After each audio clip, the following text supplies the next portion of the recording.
ఈరోజు స్టోరీ మనిషి. మనుగూరి నుంచి వచ్చే బస్సు కోసం ఎదురు చూస్తున్నాడు జయరాం. అశ్వాపురం మండలం మొండికుంట బస్టాప్ అది. ఖమ్మం బస్ కోసం అతని నిరీక్షణ. ఆ ఊర్లో తమకున్న వ్యవసాయ భూముల పనుల నిమిత్తం ఉదయాన్నే ఇక్కడకు వచ్చాడు. సాయంకాలానికి పనులు ముగించుకొని 6 గంటలకు బస్టాప్ చేరుకున్నాడు.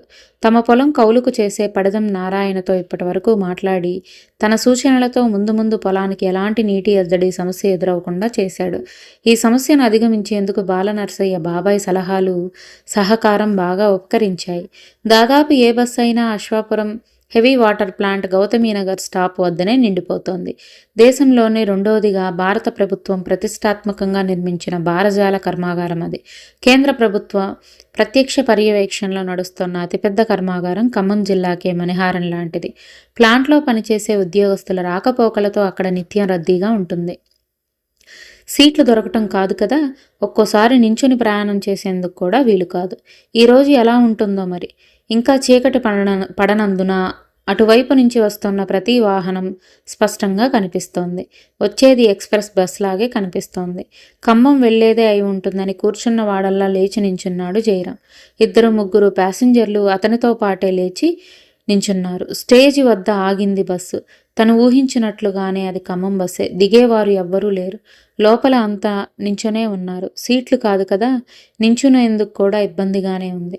అయినా తప్పదు, వెళ్లాల్సిందే. ఇప్పటికే సమయం 6 దాటి అరగంట కావస్తోంది. ఇక్కడ నుంచి 3 గంటల ప్రయాణం చేస్తే కానీ ఖమ్మం చేరుకోలేం. అంటే ఇంటికి చేరేసరికి దాదాపు రాత్రి 10 అవుతుంది. ఏమాత్రం ఆలోచించకుండా బస్సు ఎక్కాడు జయరాం. పాల్వంచ వరకు ఎవరూ దిగరు. అక్కడ వరకు నించుని ప్రయాణించాల్సిందే.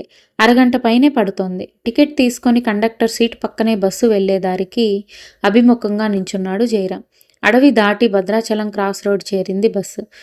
ముసలి మడుగు చేరేసరికి భద్రాచలం వెళ్లే 2 బస్సులు ఎదురయ్యాయి. ఒకప్పుడు అక్కడ వరకు దట్టమైన అడవి ఉండేది. ఇప్పుడంతా మైదాన ప్రాంతంగా తయారైంది.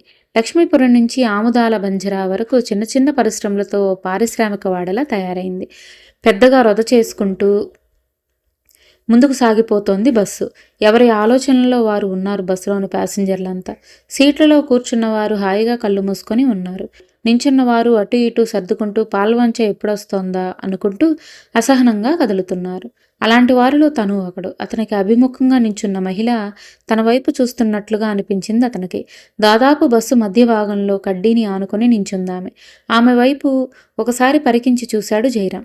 వయస్సు 45కు అటుగా ఇటుగా ఉంటుందేమో. ఆమె వైపు ఒకసారి పరికించి చూశాడు జయరాం. వయస్సు 45కు ఇటు అటుగా ఉంటుందేమో. చూడగానే దృష్టిని ఆకర్షించే రూపం ఆమెది. మనిషి తెల్లగా, గుండ్రని మోము, నుదుటన అందమైన బొట్టు, అందమైన చీరకట్టు, వేషధారణ, నాగరికత ఉట్టిపడేలా ఉంది ఆమె రూపం. తిరిగి ఆమె అతని వైపు చూసింది. మొదట ఆమె తనని ఎందుకు చూస్తుంది అనుకున్నాడు. కానీ ఆమె తనను చూస్తున్నాను అన్నది నిజమే. పాల్వంచ చేరేసరికి కనీసం ఓ 4-5 సార్లైనా అతని వైపు చూసి ఉంటుంది ఆమె. తను ఆమెను చూస్తున్నాడు. ఆకర్షణీయమైన అలంకరణ, ఏదో శుభకార్యానికి వెళ్ళి వస్తున్నట్టుగా ఉంది. ఆమె గురించి అతను ఆలోచిస్తున్నాడు. ఆమె ఎవరో అతనికి తెలియదు. ఇదివరకు ఎక్కడో పరిచయం ఉన్న వ్యక్తిలా తన వైపు పదే పదే చూస్తోంది ఆమె. తను ఆమె చూపు నుంచి తప్పించుకోలేకపోతున్నాడు అనటం కంటే అందమైన ఆమె రూపం నుంచి దృష్టి మరించలేకపోతున్నాడు అనటం సబబు. బస్సు పెద్దమ్మ గుడి సమీపిస్తోంది. ఇంకో 10 నిమిషాల్లో పాల్వంచ వస్తుంది. దిగాల్సిన వారు సర్దుకుంటున్నారు. ఆమె నించుని ఉన్న పక్కనే 3 సీటర్ ఖాళీ అవుతున్నది. దానిలో కూర్చున్న వారంతా ఒకే కుటుంబానికి చెందిన వారిలా ఉంది. జయరాం అంతా గమనిస్తూనే ఉన్నాడు. తను నించున్న చోటు నుంచి ఎవరు దిగేటట్లు లేరు. తను తొందరపడి వెనక వైపున ఖాళీ అవుతున్న సీట్లలో ఏదో ఒకటి రిజర్వ్ చేసుకోవాలి. లోనికి వెళ్లేందుకు ప్రయత్నిస్తున్నాడు. కానీ సాధ్యపట్టం లేదు. దిగేందుకు వస్తున్న ప్రయాణికులకు దారి ఇవ్వటంతోనే సరిపోతుంది. పాల్వంచులో బస్సు ఆగింది. బస్సు కోసం వేచి ఉన్న ప్రయాణికులంతా ఒక్కసారిగా బస్సును చుట్టుముట్టారు. చేతి రుమాళ్ళు, ఇతరాత్ర చిన్న చిన్న వస్తువులను ఖాళీ అవుతున్న సీట్లలో ఉంచే ప్రయత్నం చేస్తున్నారు.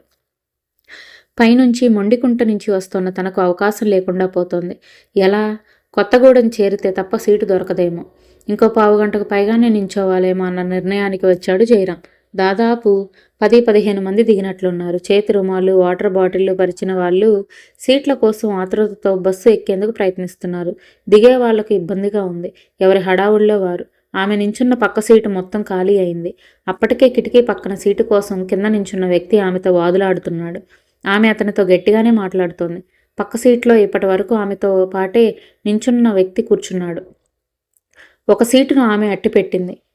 మా మనుషులే, మా వాళ్లే ఉన్నారు అంటూ వాదులాడుతున్న వ్యక్తిని అదమాయించిందామె. అక్కడ చిన్నపాటి ఘర్షణ జరుగుతుండటంతో ముందుకు కదిలాడు జయరాం.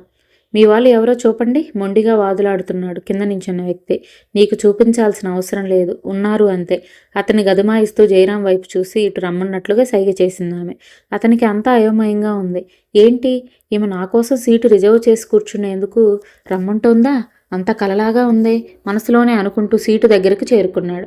ఉండే సీట్లో ఆమె కూర్చోంది. ఆమె పక్కనే తను. థ్యాంక్స్ అండి, నా కోసం చాలా శ్రమ తీసుకున్నారు. మర్యాదగా ఉంటుందని మాట కలిపాడు. ఆమె నుంచి జవాబు లేకపోవడంతో ఇబ్బంది పడి ఇంకాస్త ఒదిగి కూర్చున్నాడు. నేనేమైనా పొరపాటుగా మాట్లాడానా? లేదే మనసులోనే అనుకున్నాడు. కాసేపు అక్కడ మౌనమే రాజ్యమేలింది. కళ్ళు మూసుకొని కూర్చుందామె. ఆమె నుంచి సెంటు వాసన అతని ముక్కుపుటాలకు తాకుతోంది. ఎంత ఒదిగి కూర్చున్నా ఒకరినొకరు తాకుతూనే ఉన్నారు. ఆ స్పర్శ తాలూకా అనుభూతి అతన్ని ఉక్కిరి బిక్కిరి చేస్తోంది. ఆమె అదంతా ఏమీ పట్టనట్టుగా కళ్ళు మూసుకొనే ఉంది. తను ఎంత ఒదిగి కూర్చున్నా బస్సు కుదుపులకు ఆమెను స్పృశిస్తూనే ఉన్నాడు. ఆ స్పర్శ ఒక్కింత ఇష్టంగా అనిపించినా మర్యాద కాదు అని మనసు హెచ్చరిస్తున్నా ఆమెను గమనిస్తూ ఆమె అంతరంగాన్ని అంచనా వేయటానికి ప్రయత్నిస్తున్నాడు జయరాం. మంచి మనస్సుతో సాయం చేసిన వ్యక్తి గురించి ఏదేదో ఆలోచించడం తప్పు కాక మరేంటి? మనసులో ఎలాంటి వికార భావాలు రాకుండా ఉండేందుకు తన కళ్ళు మూసుకున్నాడు జయరాం. కాసేపట్లో ఇల్లేందు క్రాస్ రోడ్ వచ్చింది. అక్కడ కొంతమంది దిగారు. బస్సు 2 నిమిషాలు ఆగిందో లేదో ఒక్కపోత. కళ్ళు తెరిచిందామె. ఒదిగి కూర్చున్న అతన్ని చూస్తూ మంచిగా సౌకర్యంగా కూర్చోండి అంటూ మొదటిసారిగా పదవి విప్పింది. పర్వాలేదండి, సౌకర్యంగానే ఉన్నాను అన్నాడు. నాకలా అనిపించటం లేదే. మోముపై సన్నని చిరునవ్వు. నవ్వుతూ చక్కగా మాట్లాడుతోంది. తెల్లని పలువరుస. ఆ నవ్వులో ఇంకా అందంగా కనపడుతోంది. తనను తాను ఒకసారి చూసుకున్నాడు జయరాం. ఆమె అందం, వేషధారణ ముందు తనెంత ఒక్కసారిగా అతనిలో నూన్యతా భావన. ఆమెను చూసి తను ఎందుకు ఇలా కుచించుకుపోవాలి? సృష్టిలోని ప్రాణులన్నింటినీ ఆ భగవంతుడే సృష్టించాడు. అందమైన వాటిని అతడే సృష్టించాడు. అలాగే అందం లేని వాటిని సృష్టించాడు. అందరం ఆ భగవంతుడికి ఇష్టలమే. అలాంటప్పుడు నేను ఎందుకు తక్కువ అని భావించాలి? సృష్టిలో దేని అందం దానిదే. అలాగే నేను, ఆమె కూడా. తను మాట్లాడకుండా ఉంటే ఆమె ఇంకో విధంగా భావించే ప్రమాదం ఉందని. మీరు మనుగూరు నుంచి వస్తున్నట్లున్నారు అన్నాడు. లేదు, అశ్వాపురం నుంచి. అక్కడి నుంచి పాల్వంచ వరకు నించొని రావాల్సి వచ్చింది. అశ్వాపురంలో ఎవరున్నారు? ఏదైనా శుభకార్యానికి వెళ్ళొస్తున్నారా? అలాంటిదే అనుకోండి. మీరు మండుకొట్టలో ఎక్కినట్లున్నారు. అవును, మీరు బాగానే గుర్తుంచుకున్నారు. చూశాను కదా. అక్కడ ఎవరున్నారు మీకు? ఏదైనా పని మీద వచ్చారా? అక్కడ మాకు వ్యవసాయ భూములున్నాయి. అంటే వ్యవసాయ పనులు చూసేందుకు వచ్చారన్నమాట. అవును. ఇంతకు మీరు అశ్వాపురం ఎందుకు వచ్చారో చెప్పలేదు. మా బంధువుల్లో ఒకరు అక్కడ మెడికల్ షాప్ పెట్టారు. దాని ప్రారంభోత్సవానికి వచ్చాను. అలాగా, ఏదో శుభకార్యానికి వచ్చి ఉంటారని భావించాను. ఇంతకు మీరు ఖమ్మంలోనే ఉంటారా? లేదు, రాజేశ్వరపురం. మరి మీరు? ఖమ్మంలోనే. ఉద్యోగరీత్యా అక్కడే సెటిల్ అయ్యాం. ఉద్యోగం అంటున్నారు, ఏ డిపార్ట్మెంట్లో చేస్తున్నారు? టెలికమ్యూనికేషన్స్. మీదేమైనా ఫీల్డ్ వర్కా? ఎందుకని అలా అడుగుతున్నారు? లేదు, అడ్మినిస్ట్రేటివ్ బ్రాంచ్, పెన్షన్ సెక్షన్లో పనిచేస్తాను. మా ఇంట్లోని బిఎస్ఎన్ఎల్ ల్యాండ్ ఫోన్ నెలలో 2 సార్లు పనిచేస్తే మహా ఎక్కువ. ఈ సెల్ ఫోన్ లేకుంటే పరిస్థితి ఎలా ఉండేదో. ఫీల్డ్ సిబ్బందికి చాలా సమస్యలు ఉంటాయండి. ఫాల్ట్ అటెండ్ అయ్యేందుకు కావాల్సిన పరికరాలు, వస్తువులు సకాలంలో అందవు.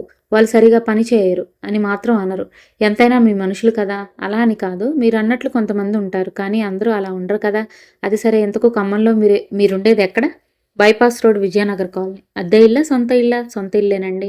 ఆమె సంభాషణ కొనసాగిస్తూనే ఉంది. తన గురించిన వివరాలన్నీ అడిగింది. ఎంత రిజర్వ్గా ఉంటుందో అనుకున్నాడు. చాలా కలివిడిగా మాట్లాడుతోంది. బస్సు సుజాతా నగర్ దాటి ముందుకు సాగిపోతోంది. దాదాపు 20 నిమిషాల పాటు వారి మధ్య మౌనమే రాజ్యమేలింది. జూలూరుపాడులో కొంతమంది దిగి మరికొంతమంది ఎక్కారు. రాష్ట్ర ప్రభుత్వ ఉద్యోగులు రోజువారీగా అప్ అండ్ డౌన్ చేస్తూ ఉంటారు కాబట్టి బస్సు నిండిపోయింది. ఇంకా కొంతమంది నించునే ఉన్నారు. చాలాసేపటి నుంచి కూర్చొని ఉన్నందున కాస్తంత ఉపశమనం కోసం సీటు వెనక్కి వాలి ఉన్న ఆమె ముందు సీటుపై తలవాల్చేందుకు జరిగి కూర్చుంది, భారంగా ఊపిరి తీసుకుంటూ. ఆమె విడిచే శ్వాస అతని భుజానికి తాకింది. తను ఒక్కింత సర్దుకుని కూర్చున్నాడు. ఏది ఏమైనా ఇంత దూరం బస్సులో ప్రయాణం చేయటం చాలా కష్టంతో కూడుకున్న పనేనండి. పెదవి విరిచిందామె. అవునండి, కానీ మనకు వేరే అవకాశం లేదు కదా. అది సరే, మీరు ఎప్పుడైనా విమాన ప్రయాణం చేశారా? లేదు. ఎందుకని అలా అడుగుతున్నారు? ఏం లేదు, ఊరికే. ముసిముసిగా నవ్వింది. నవ్వాల్సిన అవసరం ఏమొచ్చిందో అతనికి అర్థం కాలేదు. విమాన ప్రయాణం చేసే ముఖమా ఇది అని తనను తక్కువ చేసి చూస్తుందేమో. తిరిగి అతనిలో ఆత్మన్యూన్యతా భావం. ఆ మరుక్షణంలోనే తేరుకొని మీరేమైనా చేశారా అని అడిగాడు. చేశాను. మా అబ్బాయి యుఎస్లో జాబ్ చేస్తున్నాడు. అలాగా, చాలా అదృష్టవంతులు మీరు. ఏన్మూర్ స్టేజ్ వచ్చినట్లుంది. కండక్టర్ కేకలు వేస్తున్నాడు. 4-5 దిగారు. ఒకరు మాత్రమే ఎక్కారు. తిరిగి బస్ కదిలింది. రోడ్డంతా గుంతలు గుంతలుగా అస్తవ్యస్తంగా ఉండటంతో భారీ కుదుపులతో ముందుకు సాగుతోంది బస్సు. అదే స్పర్శ, అదే అనుభూతి అతనిలో. ఆమె చాలా సౌకర్యంగా కూర్చొని ఉంది. ఆమెలో ఎలాంటి భావనలు లేనట్లుంది.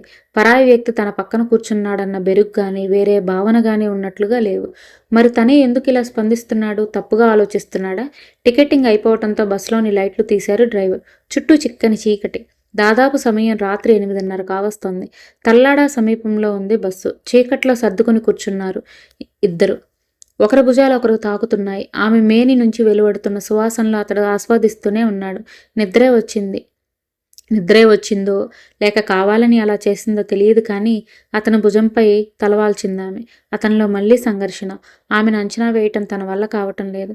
ఆ స్పర్శ అతనికి ఇష్టంగా అనిపిస్తోంది. అది తప్పో ఒప్పో అనే విషయం ఇప్పుడు అతని స్ఫురణకు రావటం లేదు. ఆమెను అలాగే తన భుజంపై తలవాల్చని ఇవ్వటం తప్ప చేసేదేమీ లేక తల్లాడా బస్టాప్ లోపలికి వెళ్తూనే లైట్లు ఆన్ చేశాడు డ్రైవర్.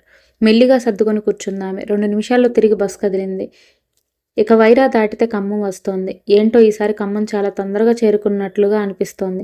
సమయం తెలియటం లేదు. 3 గంటలు కూర్చొని ఉండాలంటే ఎంతో కష్టంగా, అసౌకర్యంగా ఇంకెప్పుడు ఖమ్మం వస్తుందా అనిపించేది. ఏదో ఒకటి ఆమెతో మాట్లాడాలనిపించింది జయరాంకి. చాలా అలసిపోయినట్లుగా ఉన్నారు. నిద్రలోకి జారుకున్నారు. దూర ప్రయాణం కదా, అలసిపోవటం మామూలే. మీది రాజేశ్వరపురం అన్నారు కదా, మీ ఊరి పక్కనే షుగర్ ఫ్యాక్టరీ ఉంది కదా, మీరు అక్కడ వ్యవసాయ భూములు ఉన్నాయా? ఓ 25 ఎకరాలు మాగాని ఉంది. అయితే పెద్ద వ్యవసాయమేనన్నమాట. మంచి స్థితిమంతులే. ఒక రకంగా అలాగే అనుకోండి. అయినా ఇవన్నీ మన వెంట వస్తాయా? ఉన్నంతసేపు నాది నాది అనే ఆరాటమే తప్ప మానవ నైజం అది. నిర్వేదంగా ఆమె వైపు చూస్తూ అన్నాడు జయరాం.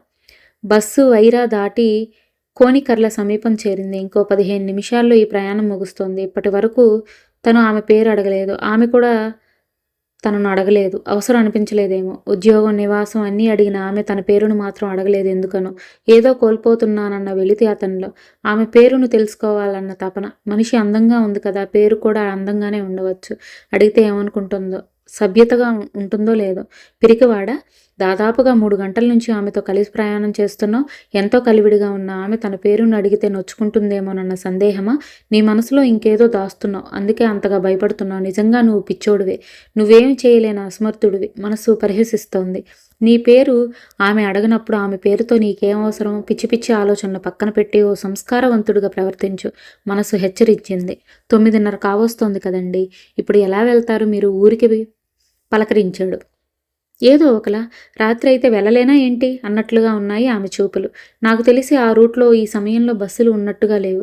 ఇబ్బంది పడతారేమోనని. ఇంకేం లేదు. మాట్లాడదామని ఆగిపోయాడు అతను. ఇబ్బంది పడితే మీకు బాధగా ఉంటుందా ఏమిటి? సాటి మనిషి ఇబ్బందుల్లో ఉంటే బాధగా అనిపించుతా మరి?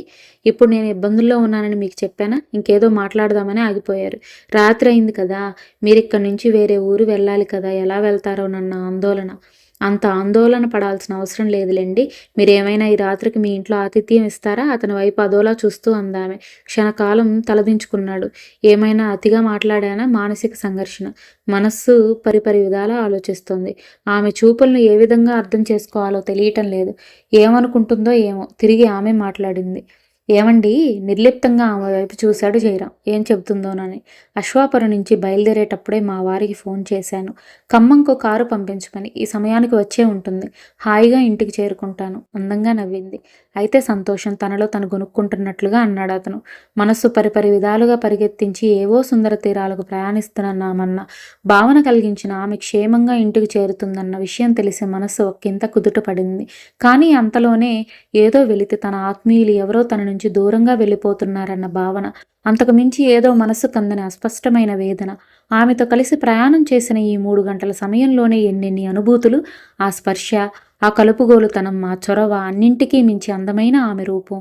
మనస్సు తెరల చాటున, మనోవికారాల మాటున దాగిన మరో మనిషిని సున్నితంగా హెచ్చరిస్తూ మనిషిగా ఉండమని, మనమంతా అలా ఉంటేనే ఈ సృష్టి మరింత అందంగా కలకాలం ఉంటుందని ఉద్బోధించినట్లుగా ఉంది ఆమె అందమైన చిరునవ్వు. ఈ స్టోరీ నచ్చితే మన ఛానల్ని సబ్స్క్రైబ్ చేయండి, వీడియోని లైక్ చేయండి, మీకు తెలిసిన వాళ్ళకి షేర్ చేయండి. Thank you guys.